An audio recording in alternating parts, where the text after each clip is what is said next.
Good morning students. Welcome to Pass International Senior Secondary School, Class 11 Hindi medium. Lesson चल रहा था बेटा redox अभिक्रिया और रेडॉक्स अभिक्रिया के आज अपन पांचवें पार्ट में बात करते हैं बेटा। लास्ट क्लास में मैंने आप लोगों को मॉडर्न कॉन्सेप्ट की ऑक्सीकरण अंक परिकल्पना के आधार पर क्या ऑक्सीकरण होता है और क्या अपचयन होता है उससे रिलेटेड अपन ने बात कर ली थी कि सर अगर ऑक्सीकरण अंक में वृद्धि हो रही है तो आपका ऑक्सीकरण होगा और ऑक्सीकरण अंक में कमी आ रही है तो अपचयन होगा। ये अपने बात डिस्कस हो गया था। चलिए अगली बात, सर वर्ड आया था ऑक्सीकरण अंक, ये पता होना, ये निकालना आना बहुत ज्यादा अनिवार्य है आप लोगों के लिए, क्योंकि इससे रिलेटेड बहुत सारे क्वेश्चन जो हैं वो आपकी एग्जामिनेशन में आप लोगों के नीट जेईई की प्रिपरेशन के हिसाब से बहुत इंपॉर्टेंट है। जब तक ये निकालना नहीं आएगा आप लोगों को तब तक कोई मतलब वाली बात नहीं है। समझ वाली बात। चलिए तो आज अपन स्टार्ट करेंगे ऑक्सीकरण अंक। सर्वप्रथम ये बात करते हैं कि बेटा ऑक्सीकरण अंक होता क्या है। तो देखिए एक चर्चा करते हैं, हम कहते हैं हमारे पास कोई आयनिक यौगिक, कौन है बेटा? आयनिक यौगिक है ना। आयनिक यौगिक की अगर मैं चर्चा करूं तो मुझे पता है सर आयनिक यौगिक का मतलब ऐसा होता है कि सर ऐसे यौगिक जिनको तोड़ने पर धनायन और ऋणायन बने। सीधी सी बात है, एक एग्जांपल देता हूं कि सर NaCl, आप NaCl को अगर तोड़ोगे तो Na+ और Cl- बनेगा, बनेगा कि नहीं बनेगा? अब कहा साहब जब कोई आयनिक यौगिक टूटता है तब वो धनायन और ऋणायन बनाता है। अब कहा साहब धनायन और ऋणायन बना कैसे होगा? कहा साहब धनायन सदैव इलेक्ट्रॉन को त्याग कर बनता है जबकि ऋणायन इलेक्ट्रॉन को ग्रहण करके बनता है। तो वही बात आयनिक यौगिकों में अगर मैं यहाँ पर चर्चा करूं, देखो बहुत अच्छी चीज समझा रहा हूं। आयनिक यौगिकों की अगर चर्चा करें तो जितना आवेश उन आयनिक यौगिकों के ऊपर होता है, यानी आयनिक यौगिकों के द्वारा जो स्पीशीज न्यूट्रल स्पीशीज होती है, उदासीन प्रजाति, उदासीन स्पीशीज जब इलेक्ट्रॉन त्याग कर या इलेक्ट्रॉन ग्रहण करके जब अपने ऊपर जो है आवेश जनरेट कर ले, आवेश उत्पन्न कर ले, तो उस आवेश का मान उसकी ऑक्सीकरण अंक कहलाता है। उदाहरण के लिए देखिएगा, यही बना दें भाई, हमने कहा Na न्यूट्रल होगा, उस Na के भाइतम कोष को आपको भी पता है भाइतम कोष कितना होता है इसका? सर 2 8 1 होता है। अब का ये अपने भाइतम कोष से एक इलेक्ट्रॉन निकालेगा और क्या बना देगा? Na+ बना देगा, यानी यहां से एक इलेक्ट्रॉन निकला। इसका जो एक इलेक्ट्रॉन है वो कौन ग्रहण कर रहा है? देखो ये Cl न्यूट्रल पड़ा था, ये न्यूट्रल अपने में से एक इलेक्ट्रॉन ग्रहण करेगा। जब ये इलेक्ट्रॉन ग्रहण करेगा तो क्या हो जाएगा बेटा? हम कहेंगे Cl- हो जाएगा, ठीक है ना। तो कहा कि सर ये एक्चुअली इलेक्ट्रॉन को डोनेट या इलेक्ट्रॉन को एक्सेप्ट करते हैं, इलेक्ट्रॉन छोड़ते क्यों है और इलेक्ट्रॉन ग्रहण क्यों करते हैं? यहाँ पे भी एक बहुत बड़ी बात आ जाती है कि सर ऐसा क्यों होता है। तो एक्चुअली क्या होता है कि सर आयनिक यौगिकों में पार्ट लेने वाले जितने भी एलिमेंट तत्व होते हैं वो अपने अष्टक को पूर्ण करने के लिए, मैं लिखता हूं, अष्टक को पूर्ण करने के लिए इलेक्ट्रॉनों को ग्रहण या इलेक्ट्रॉनों का त्याग करते हैं। तो जितने इलेक्ट्रॉनों को ग्रहण या इलेक्ट्रॉनों का त्याग करते हैं उतना ही आवेश वो अपने ऊपर क्या करते हैं? जनरेट करते हैं, और उसी आवेश के मान को क्या कहा जाता है? ऑक्सीकरण अंक। तो अपन यहां लिखते हैं कि सर आयनिक यौगिकों में, आयनिक यौगिकों में तत्व अपने अष्टक को पूर्ण करने हेतु इलेक्ट्रॉन का त्याग या ग्रहण करते हैं, यहां लिख देता हूं मैं, जिससे उनके ऊपर आवेश उत्पन्न होता है और उसी आवेश के मान को, आवेश के मान को ऑक्सीकरण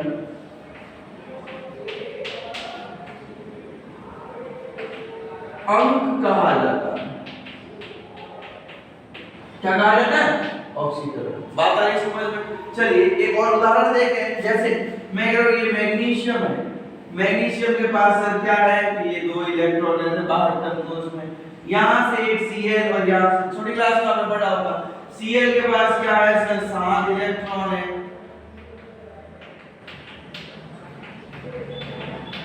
अब कहा सब इसको एक एक की जरूरत है और इसको दो छोड़ने की जरूरत है, एक इसको दे देगा एक इसको दे देगा। इसने अपने दो इलेक्ट्रॉन त्यागे, इन दोनों ने एक ग्रहण किए। समझ में आई बात? तो मैग्नीशियम ने दो त्यागे तो Mg+2 और दोनों Cl ने देखो 2Cl है तो दोनों ने तो -1। तो कहा सब जब त्याग का जो ये आवेश जनरेट हो रहा है माइनस में हो या प्लस में कोई फर्क नहीं पड़ता। ऑक्सीकरण अंक माइनस हो सकता है, ऑक्सीकरण अंक प्लस हो सकता है, ऑक्सीकरण अंक 0 होगा। उदासीन अवस्था में सभी के 0, जबकि इसे लेकर अपने जिंक में भी बात की थी, याद हो आप लोगों को, ठीक है ना? तो कहा सब ये आयनिक यौगिकों के रिलेटेड बात होगी जहां आयन का निर्माण होता है ना? तो देखो इसको फटाफट से स्क्रीनशॉट ले ले ताकि अपन आगे कर सकें। इसको स्क्रीनशॉट ले ले, जल्दी से कॉपी में नोट डाउन करें, ठीक है बेटा? चलिए अब मैं आगे चर्चा करता हूं कि सर ये तो आयनिक यौगिकों की बात होगी, बिल्कुल इनके अनुसार में अगर मान लेते हैं सर कि हमारे पास आयनिक यौगिक नहीं होकर के क्या है सहसंयोजक,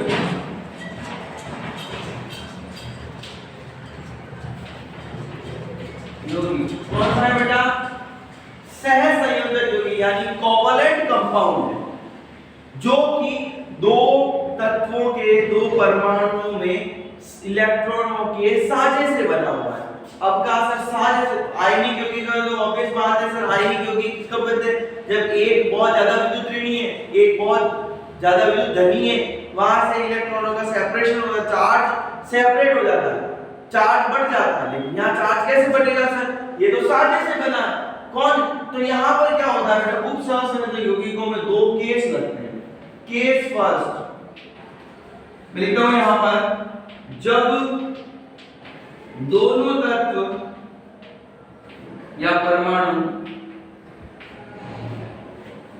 समान विद्युत ऋणता इलेक्ट्रोनेगेटिविटी वाले हो, यानी मैं कह रहा हूं ए भी उतना ही ताकतवर है बी की तुलना में। जब ए और बी की विद्युत ऋणता यानी इलेक्ट्रोनेगेटिविटी बराबर हो तब तो भैया देखो ये भी ताकतवर उतना ही है जितना ये ताकतवर है। जब दोनों समान ताकत के होंगे तो कौन इलेक्ट्रॉन खींच पाएगा? कोई नहीं खींच पाएगा। कि जब इलेक्ट्रोनेगेटिविटी समान होती है तब याद रखिएगा ऑक्सीकरण अंक जो होता है वो सदैव कैसा होता है? 0 रहेगा। यानी जब ऑक्सीकरण अंक की क्या बात करें अपन कि जब सहसंयोजक यौगिकों के अंतर्गत हम कहेंगे बंध बनाने वाले दोनों परमाणुओं की इलेक्ट्रोनेगेटिविटी यानी विद्युत ऋणता का मान समान हो तब हम क्या कहेंगे कि सर उनकी ऑक्सीकरण सदैव क्या होते हैं बेटा? 0 होते हैं। क्यों? क्योंकि जब कोई एक अपनी तरफ खींच नहीं पाएगा तो क्यों वहां पर चार्ज का सेपरेशन नहीं हो पाएगा, यानी आवेश का वितरण नहीं हो पाएगा, है ना? समझ लीजिए, आप सब पॉइंट भी डाल देते हैं कि सर आवेश का वितरण नहीं होता, आवेश का वितरण नहीं हो पाता, जिसी के कारण क्या होता है बेटा आपका। वही अगर मैं केस सेकंड की बात करूं, केस सेकंड, यदि बंध में जुड़ने वाले तत्व या परमाणु भिन्न भिन्न ऑक्सीकरण अंक वाले हो, भिन्न भिन्न ऑक्सीकरण भिन्न भिन्न वैद्युत ऋणता वाले वैद्युत ऋणता वाले हो, अलग अलग वैद्युत ऋणता हो।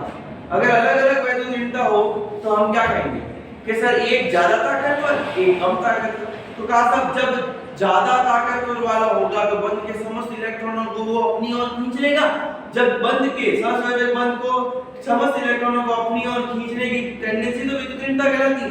जब सब अपनी ओर खींच लेगा तो क्या होगा, सारे बंद के इलेक्ट्रॉन उस तरफ, यहाँ पर ऋणावेश उत्पन्न होगा, और जिधर से उधर खाली रह गया वहां पर धनावेश हो जाएगा। तो यहाँ पे चार्ज का वितरण हो जाएगा, सेपरेशन हो जाएगा, जिससे ऊपर चार्ज होगा वही चार्ज उसका क्या कहलाएगा, ऑक्सीकरण कहलाएगा।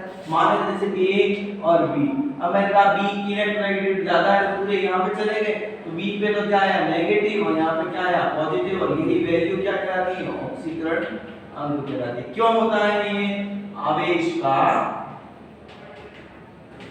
वितरण हो जाता है, यहाँ पर क्या हो जाता है बेटा, आवेश का वितरण। बोलिए बात समझ में आ रही है, ठीक है ना बेटा।